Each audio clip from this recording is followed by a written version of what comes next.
Assalamualaikum warahmatullahi wabarakatuh. Perkenalkan, nama saya Muhammad Umar Al-Faruq dari kelas Teknik Grafika 1B dan partner saya di sini. Saya Fadila Sukma Ramadan dari kelas Grafika 1B. Di video kali ini saya akan mempresentasikan tentang ijtihad sebagai sumber ajaran Islam. Oke guys, semoga kalian suka video kali ini ya guys. Oke, ini dia presentasinya tentang ijtihad sumber pengembangan hukum Islam yang akan dibacakan pertama oleh Fadil. Oke. Ya, yang pertama itu pengertian dari ijtihad. Apa itu ijtihad? Kata ijtihad sendiri itu berasal dari kata ijtahada, yajtahidu, ijtihadan, yang memiliki arti menggerakkan segala kemampuan yang ada pada dalam diri dalam menanggung beban. Menurut bahasa, ijtihad dapat diartikan dengan bersungguh-sungguh dalam mencurahkan isi semua pikiran, sedangkan untuk pengertian ijtihad dilihat dari istilah adalah mencurahkan semua tenaga serta pikiran dan bersungguh-sungguh dalam menetapkan suatu hukum. Dengan pengertian tersebut, bisa disimpulkan bahwa ijtihad merupakan penetapan salah satu sumber hukum Islam. Maka dari itu, tidak disebut ijtihad jika tidak adanya unsur kesulitan pada suatu pekerjaan. Nextnya itu ada pengertian ijtihad sendiri. Pengertian ijtihad dapat dilihat dari dua sisi.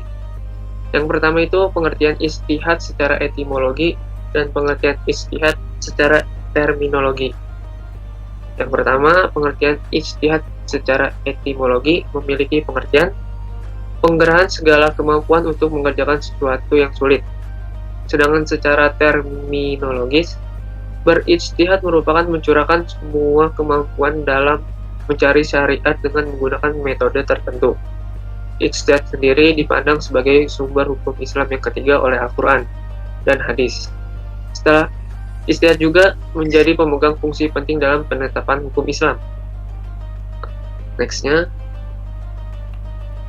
Oke, lanjut di fungsi ijtihad. Dasar dari ijtihad adalah Al-Quran dan Sunnah. Jadi para ulama tidak sembarang menentukan hukum dari suatu permasalahan.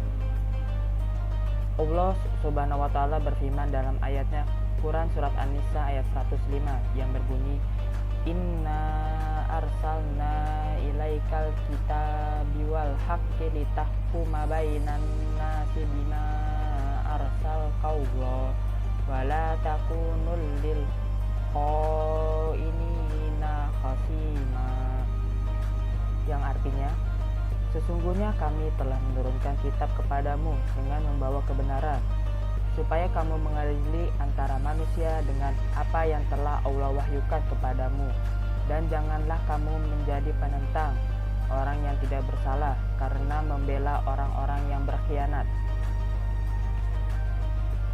Fungsi ijtihad sebagai sumber hukum Islam dipandang sebagai sumber hukum ketiga setelah Al-Quran dan hadis. Fungsi ijtihad sebagai sumber hukum Islam adalah untuk mendapatkan sebuah solusi hukum jika ada suatu masalah yang harus ditetapkan hukumnya, akan tetapi tidak ditemukan baik di Al-Quran atau hadis. Fungsi ijtihad sendiri diantaranya adalah: pertama, fungsi ijtihad al-rujuk, kembali, mengembalikan ajaran-ajaran Islam kepada Al-Quran dan Sunnah dari segala interpretasi yang kurang relevan. Yang kedua, fungsi ijtihad al-ihtiyar, kehidupan, menghidupkan kembali bagian-bagian dari nilai dan Islam, semangat agar mampu menjawab tantangan zaman. Yang ketiga, fungsi ijtihad al-inabah, pembenahan, memenuhi ajaran Islam yang telah diijtihadi oleh ulama terdahulu dan memungkinkan adanya kesalahan menurut konteks zaman dan kondisi yang dihadapi. Walaupun demikian, ijtihad tidak dapat dilakukan oleh sembarang orang, artinya hanya orang-orang tertentu saja yang memenuhi syarat khusus yang boleh berijtihad. Orang yang mampu melakukan ijtihad melalui istibat, mengeluarkan hukum dari sumber hukum syariat dan tatbik penerapan hukum adalah mujtahid. Adapun syarat-syarat mujtahid yang telah disepakati adalah: pertama, mengetahui Al-Quran, mengetahui asbab al-nuzul, mengetahui nasik dan maksud, mengetahui as-sunnah, mengetahui ilmu diroyah, mengetahui hadis yang nasik dan maksud, mengetahui asbab wurud hadis, mengetahui bahasa Arab, mengetahui tempat ijma, mengetahui usul fiqh, mengetahui maksud dan tujuan syariah, mengenal manusia dan kehidupan sekitarnya, bersifat adil dan takwa. Pada intinya, fungsi ijtihad sumber hukum Islam sangat penting untuk kehidupan umat Islam di kehidupan yang semakin berkembang.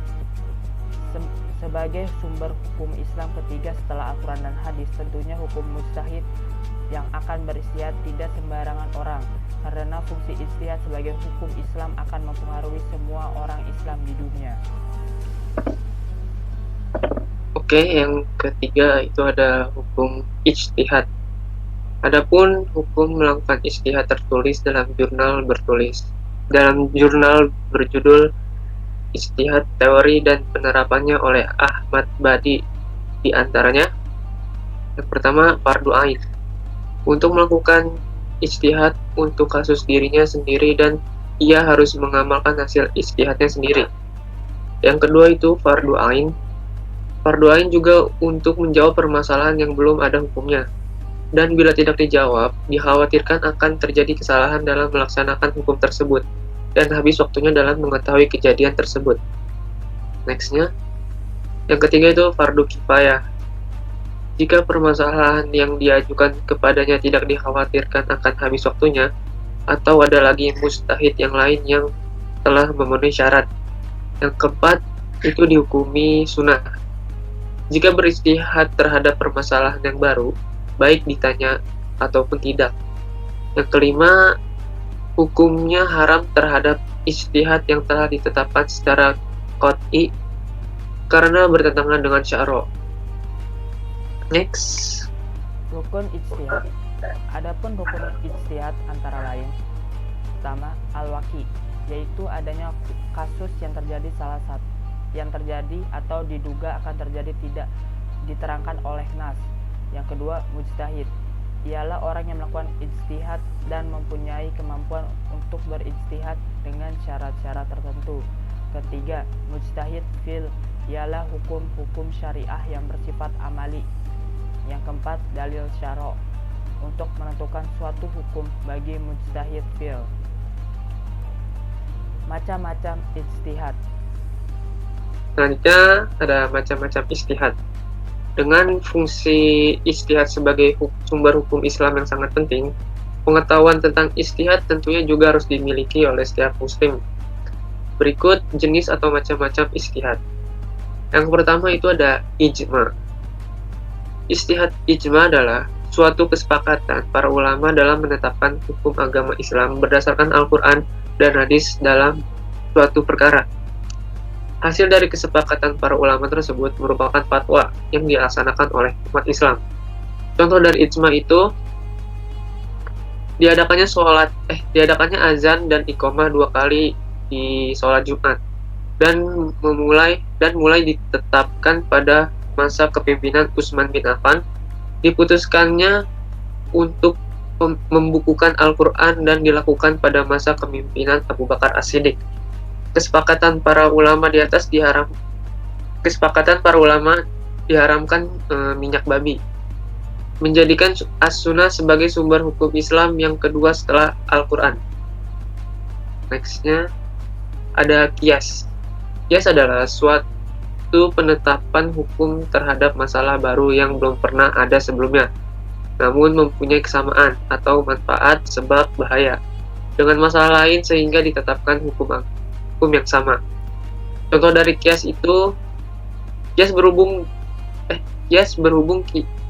berhubung adalah analogi atau perumpamaan. Maka contohnya adalah menentukan hukum halal haram dari narkotika. Narkotika tidak disebutkan dalam Al-Quran dan hadis. Selain itu, belum ada juga di zaman Nabi Muhammad SAW. Maka para ulama dan ahli ijtihad kemudian menganalogikan narkotika ini sebagai khamr atau minuman yang memabukkan. Sebab sifat atau efek dari konsumsi narkotika sama atau bahkan lebih bahaya dibanding minuman memabukkan tadi. Sehingga ditarik kesimpulan bahwa narkotika hukumnya haram. Selanjutnya ada maslahah mursalah. Adalah suatu cara penetapan hukum berdasarkan pada pertimbangan manfaat dan kegunaannya. Contoh dari maslahah mursalah adalah sahabat Nabi mengumpulkan Al-Quran dalam satu mushaf. Alasan semata-mata karena muslahat, yaitu menjaga Al-Quran dari kepunahan atau kehilangan kemutawatirannya karena meninggalkan sejumlah besar penghafal Al-Quran dari generasi sahabat. Next. Selanjutnya ada istishab. Adalah suatu penetapan suatu hukum atau aturan hingga ada alasan tepat untuk mengubah ketetapan tersebut. Contoh dari istishab, bila tadi pagi seorang telah berwudu untuk sholat subuh, maka keadaan telah wudu tersebut masih diperhitungkan keberadaannya pada waktu ia melaksanakan sholat duha. Maka ia tidak perlu berwudu kembali selama tidak ada bukti dan tanda-tanda bahwa wudunya itu telah batal. Selanjutnya ada istihsan. Istihsan adalah suatu tindakan meninggalkan suatu hukum pada hukum lainnya karena adanya dalil syar'i yang mengharuskannya. Contoh dari istihsan, bila seorang telah mewakafkan sebidang tanah, maka hak pengairan dan hak lalu lintas pada tanah itu ikut terbawa karena dikiaskan dengan menyewakan. Hal ini didasarkan pada manfaat dan tujuannya.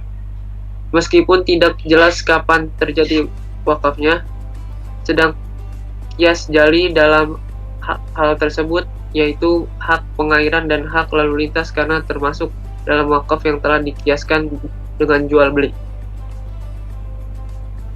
Selanjutnya ada sudud zariyah. Adalah suatu pemutusan hukum atas hal yang mubah, makruh, atau haram demi kepentingan umat.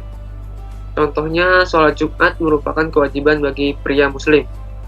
Maka meninggalkan segala kegiatan untuk melaksanakan sholat Jumat wajib pula hukumnya. Terus ada urf. Urf adalah penetapan bolehnya suatu adat istiadat dan kebebasan suatu masyarakat selama tidak bertentangan dengan Al-Quran dan hadis. Contohnya itu, pada masa pertunangan pihak laki-laki memberikan hadiah kepada pihak wanita. Walaupun hadiah tersebut tidak dianggap sebagai mas kawin, hal ini tidak bertentangan dengan Al-Quran dan hadis. Karena memberikan suatu hadiah boleh-boleh saja. Contoh ijtihad dalam perkara muamalah kontemporer adalah hukum transaksi pinjam di bank. Di masa Nabi Muhammad SAW tidak ada bank seperti sekarang. Karena itulah perlu dilakukan pengalian hukum syariat, apakah halal atau haram, meminjam sejumlah uang di bank. Hal ini disampaikan Rasulullah SAW sebagai berikut.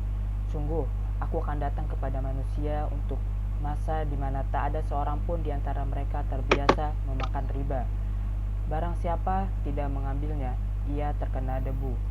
Hadis riwayat Ibnu Majah.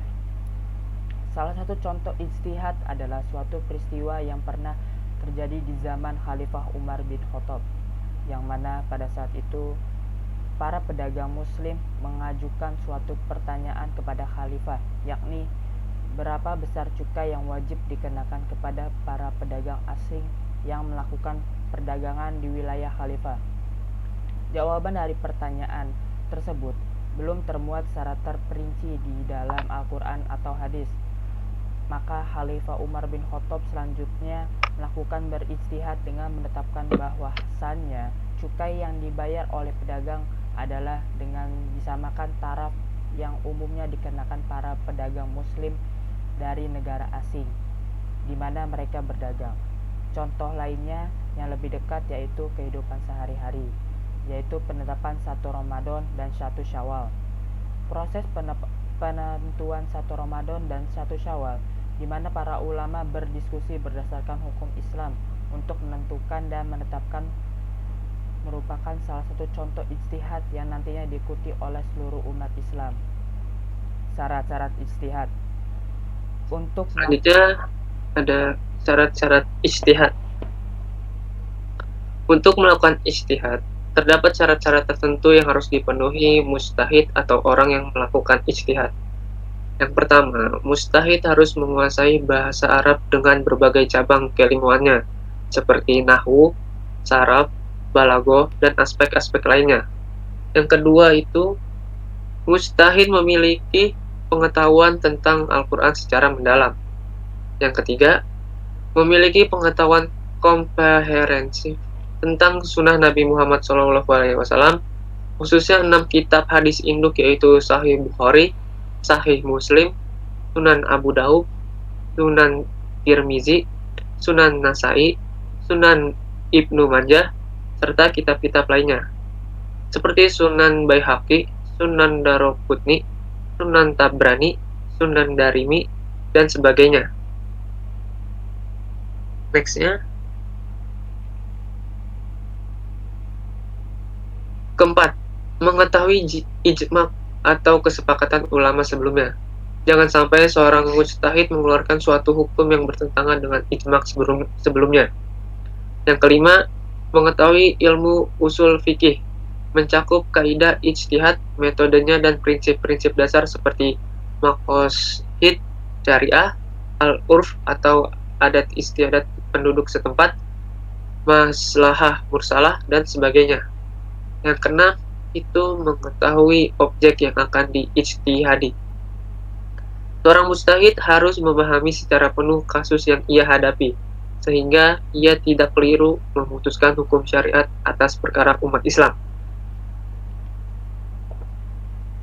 Oke, mungkin sekian presentasi dari kelompok 3 mengenai ijtihad. Kurang lebihnya mohon maaf. Wassalamualaikum Warahmatullahi warahmatullahi wabarakatuh. wabarakatuh.